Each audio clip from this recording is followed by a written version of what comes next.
Okay, so I'm joined with three lovely ladies today, and we have a fun little experiment we're gonna do. I put some verses from the Quran into a bowl, and you guys are literally just gonna pick a random one, and then we're gonna discuss it together, see what kind of thoughts and feelings it brings to our mind. Have any of you read the Quran? A little bit, just like a little bit, yeah. So it's gonna be like brand new for you. This is exciting. Okay, let's go with Abs first. Okay, thank you.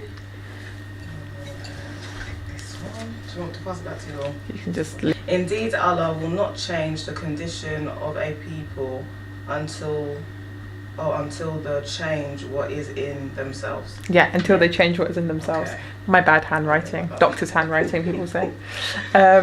Yeah, so Allah will not change the condition of the people until they change what is in themselves. Remember we discussed before as well how Allah actually in Aramaic is the same. I don't know if you know this as Christians. In Aramaic, which is one of the original languages of the Old Testament, when in the original language, not in the English obviously, when the word God is used, it's actually Allah. Yeah, which is really interesting. People don't know that, right? Yeah, no, it's true. So feel free to substitute the word Allah for God in your head, because it's the same meaning. Thing, yeah. But yeah, this ayah is pretty much saying, this verse is pretty much saying that God will not change your condition until you change what's in yourself, which I find really interesting, because God is saying, you know, prayer is really important, but also we have a big emphasis on action in our religion. Like, you have to take action. Like, if there's something that you really want, you have to like go for it. You can't just sit there and be like, please give me this thing, without actually like trying for it. Exactly. So in this verse, God is saying like, Allah will not change the condition that you're praying for you to change inside of you. He will not change it until you change something in yourself. Like, you need to change that thing first. What is it? Are you being like too harsh? Are you like not putting enough effort in? Like, what is it that you're doing that's stopping you from getting this thing? What do you think? You know, that's interesting, because I do feel like sometimes people just rely on God, Allah, to just like make a change for themselves, but you have to put in action, and it's like whatever you want in life, you have to put in the work.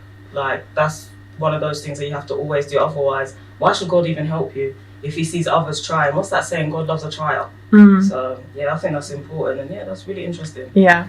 What do you think, Ellie? It's the emphasis on being proactive that I really like about that you're not just lying in bed and expecting everything to fall from the sky for you, that you do actually have to get up and take some action. You know, some people might get lazy and just pray and just hope that everything will just come to them.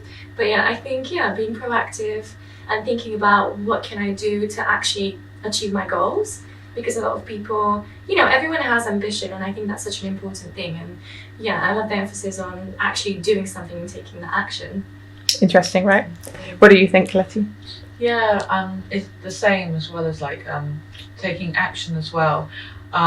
What you said about sometimes it's not that you don't make enough effort, it's that you can be too harsh on yourself. So it's changing whatever is within yourself.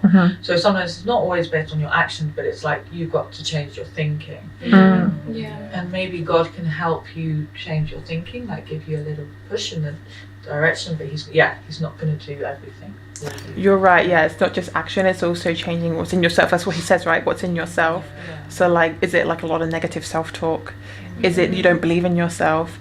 Is it you're acting too jealous? Or is it you're acting like mean to the people that you love? You know, these are in different scenarios, like these are different things it can be. And it's not just on career, right? It's also on things like seeking truth, things like that as well, which is also really important. Interesting. Okay, let's go for the next one. And be patient, for indeed Allah does not allow the reward of those who do good be lost to be lost. Interesting, right? Be patient, for indeed Allah does not allow the reward of the people that do good to be lost. So this is along the lines of doing good, you know, good deeds. Good deeds are kind of universal, right? You know, good things are kind of very universal. In terms of doing good, something that's not really emphasized so much in our society, like our society very much focuses on like how much money have you got, you know, these kind of things. Doesn't really emphasize like how do you treat the poor people in the street, how do you treat the widows, the orphans, you know, do you care when like bad things are happening, are you going to help the oppressed, you know, things like this. These are the kind of good deeds that spring to my mind at first. And it's saying that good that you're doing, that you may not see the rewards for straight away, Allah knows. Allah sees it, he remembers. God sees it, God remembers. He knows what you're doing. It's not getting lost. Let's start with Ellie first. What does this mean to you? Oh, I think it's such a beautiful sentiment. I think I love the idea that whenever you're kind to people, empathetic, and when you're just generally a good person to people, it always comes back to you. And I think it's a way for people to think about how they treat other people, family, friends, even people, you know, if you're at a restaurant, for example, the waiters and the waitresses, like how you treat people who are not going to do anything for you. I think that's such an important thing, because some people think, oh, I can just, you know, be rude to them and just if I've had a bad day. And I think this kind of statement just, to me, it just means that whenever you put good energy out, it comes back to you. Even if it's not immediately, eventually it will. Because I found that in my own life. Exactly, I always right. try to be as kind as possible, because you never know what people are going through. And Exactly right, and that's what he's saying as well in the patient in the beginning. You know, he's saying like exactly what you said. Like, it might not come back straight away, but know that it's been seen, it's been noted, and that it will come back to you. That's a really like nice sentiment. And even recently, I don't know if you guys have seen, like on the tubes, they have signs now that say like, don't harass our staff. Who's harassing the tube staff? Yeah, you'd be surprised. When some people have a bad day, they want to start on them, which is not fair. I know, especially in work with managers and No, definitely. Let's go to Letty next, and like I said.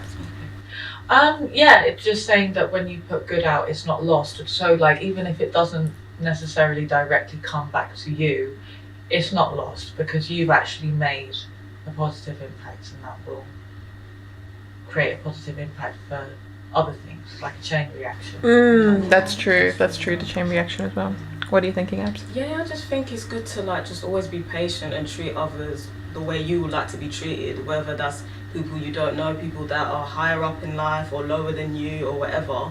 You should always just spread love and be nice, because that goes a long way. And I feel like whatever you put out in this world, I think one of you guys said that's what you will receive. And it's just good to just be a good person in general. So yeah, that's what I get from that. Yeah, definitely.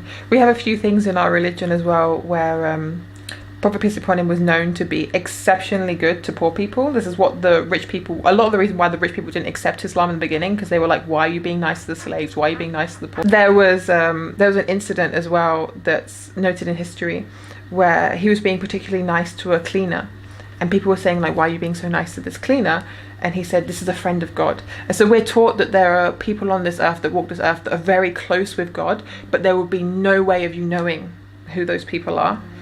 And these people could be your cleaner, it could be that person begging in the street, and like one good deed to that person could be like huge. So or one bad deed to that person could be huge. It's really important to remember. Okay, let's do the last one. If you are grateful, I will surely increase you in favour. I love that. So this ayah is really important. So gratitude is a huge part of our religion. So much so, have you guys heard the word kufr? Kufr, did you say? Kufr. It's used a lot when people say like, oh, kuffar, when people talk about non-Muslims. Oh yeah, I think Kufr actually means ingratitude.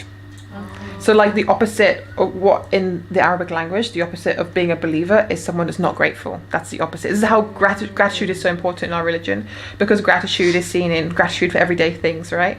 But also gratitude in terms of you're noticing like the signs of Allah, you know, all the things that God does for you in your day-to-day life that just go unnoticed because you're so used to it, right? I've heard an example recently. Someone said they didn't have eyelashes and they really wanted eyelashes, and you're thinking to yourself like, something so basic, right? Just having eyelashes, just a normal eyelashes. But someone who doesn't have eyelashes is like the worst thing in the world for them. So just all these things. Imagine the amount of blessings we have in our life that we just take for granted. And the reason why I wanted to speak about this one specifically is because gratitude is huge right now in the self-help world. Everyone's speaking about gratitude. Science studies are showing that people who have gratitude journals, that practice gratitude daily, are having lower depression, lower anxiety, these things. Yeah, there are a lot of studies coming out that saying gratitude is like a huge part of a lot of these mental problems. So not only is God saying in this ayat that gratitude is important, he's also saying that he will increase us. So if we're grateful, he will increase us. But the second part of this ayah actually says, if we're ungrateful, he will increase us what we're ungrateful in. That's the second part of the ayah as well, that I didn't write down because it's a bit long. But that's important to remember. So not only if you're grateful, he'll increase you what you're grateful in. Like if you're grateful for your whatever it is, you'll get increased in that thing. If you're ungrateful for something, you'll get increased in that thing. So things like complaining unnecessarily, all these kind of things, we will get increased in those things that we're complaining for. What do you guys think? Let's start with Letty. It was your... Yeah, well, it reminds me of the law of attraction, you know, law of attraction, the, yeah. The Secret when it Yes, came out, yeah. and they were saying that you get what you think about, Mm. you get what you focus on. So yeah, I mean, it makes sense. I suppose if I was God, that logic would make sense. not that I am. Don't take offence, but yeah. What are you thinking, Abs? I think, that quote is brilliant because it just makes you think like how grateful we should be in general. Because sometimes I wake up and that whole day I'll just be complaining about what I don't have, or even if I'm not saying it verbally, I'll be complaining in my mind. And sometimes we just have to thank God that I'm grateful for life. I'm grateful that I woke up this morning. These things are so important. So I just love that. And then there was a part of it that if you are ungrateful, you'll get increased. That's scary to me. Yeah. I don't want that. Yeah. I don't want that trouble. And sometimes we're so upset. Like sometimes, because I'm single at the moment, I'm like, when is my husband gonna come? When is he coming? And sometimes you just gotta like go through that journey and just be grateful. There's a reason why I'm single at the moment, because God is taking me somewhere that I need to go. And then when my husband finally comes, that's the right time for me. Do you get what I'm saying? Yeah. So yeah, no, I love that. Yeah. It says a lot in the Quran. Allah knows what you do not know, and this is a comfort in whatever it is that you're going through, that you're on the right path. Yeah. Exactly. What are you thinking, Ellie? Yeah, I really resonate with it because I personally believe that what you focus on, you do get more of, whether that's negative or positive. And even for myself, I have kind of a gratitude like meditation practice. Mashallah. So a few times a week, I either do like a meditation from YouTube where I just, think about like basically listen to the visualization that they guide you through, or sometimes if I don't have the time, I list about 5 to 10 things that I'm grateful for, and that can be really simple things like having a working shower, having clean water to drink, like the basics that we take for granted on a daily basis.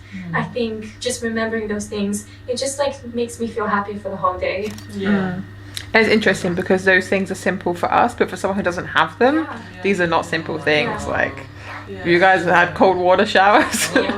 Nah, don't like that. Actually, for the past few days I have. Have you? I'm waiting for my hot water to come. Oh, God. It's been a nightmare, but I'm still grateful there's even running water. Now it's coming back. It's coming back now.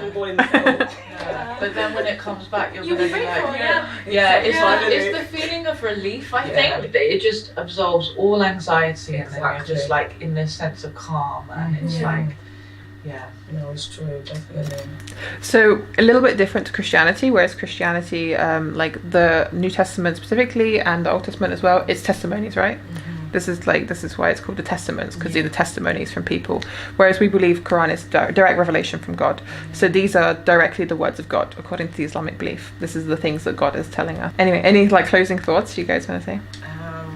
Yeah, that last quote, I just love it. I know, right? I was going to say that was, I think out of everything, that was my favourite. Yeah. And it just, I think I'm just going to echo what I was saying before. It just teaches you to just be really grateful with life anyway. And I'm even grateful that I'm here talking about this. Yeah. Because, it's like moments like this that we even do take for granted. And I feel like there's a reason why we're even here talking about this.